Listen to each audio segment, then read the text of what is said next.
இந்த சின்ன பையனோட கதையை கேட்டால் கண்டிப்பாக உங்கள் மனசுக்குள்ளேயும் நம்பிக்கை வரும். கிராமத்தில் ஒரு மாலை நேரத்தில் ஒரு சின்னஞ்சிறு பையன் கையில் ஒரு பேப்பர் கப்பலோட பள்ளத்தில் இருந்த தண்ணியில் கப்பலை விட்டு விளையாடிட்டு இருந்தான். கப்பல் அழகாக தண்ணியில் மிதந்து போகிறத பார்த்து அவன் ரசித்து பார்த்து சிரிச்சிட்டு இருந்தான். திடீர்னு எதிர்பாராமல் மழை வந்தது.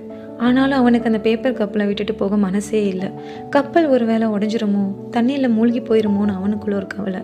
கப்பலை கைவிடாமல் அதை மெதுவாக தண்ணி போகிற போக்குலேயே தள்ள ஆரம்பித்தான். கப்பல் சில நேரம் அசைஞ்சது, சில நேரம் நின்றுச்சு, சில நேரம் சுழன்றுச்சு. ஆனாலும் கப்பல் அந்த மலையிலையும் அலையிலையும் கொஞ்சம் கூட அது மூழ்கவே இல்லை. இதை பார்த்து அந்த சிறுவனுக்கு ரொம்ப சந்தோஷம். அவ்வளோதாங்க, நம்ம வாழ்க்கையும் இந்த சாதாரண பேப்பர் கப்பல் மாதிரி தாங்க, ரொம்ப லேசானது. கொஞ்சம் நம்மளும் நம்பிக்கையோடு இருந்தால் நம்மளும் இந்த கப்பல் மாதிரி தண்ணியில் மிதக்கலாம். காகித கப்பல் அலைகளோடு துள்ளி போகிறது.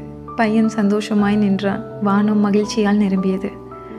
அவ்வளோதாங்க, நம்ம வாழ்க்கையில் நம்ம ஏதாவது விஷயம் செய்யணும்னு நினைக்கும் போது நம்ம எதிர்பார்க்காத விதமாக திடீர்னு அதுக்கு ஏதாவது ஒரு தடங்கள் வரதாங்க செய்யும். நம்மளும் தன்னம்பிக்கையுடனும் பொறுமையுடனும் போராடினா நிச்சயம் கப்பல் மாதிரி நம்மளும் மிதந்து போகலாம். இந்த கதை உங்களுக்கு பிடிச்சிருந்தா தொடர்ந்து எங்களுடன் இணைந்திருங்க.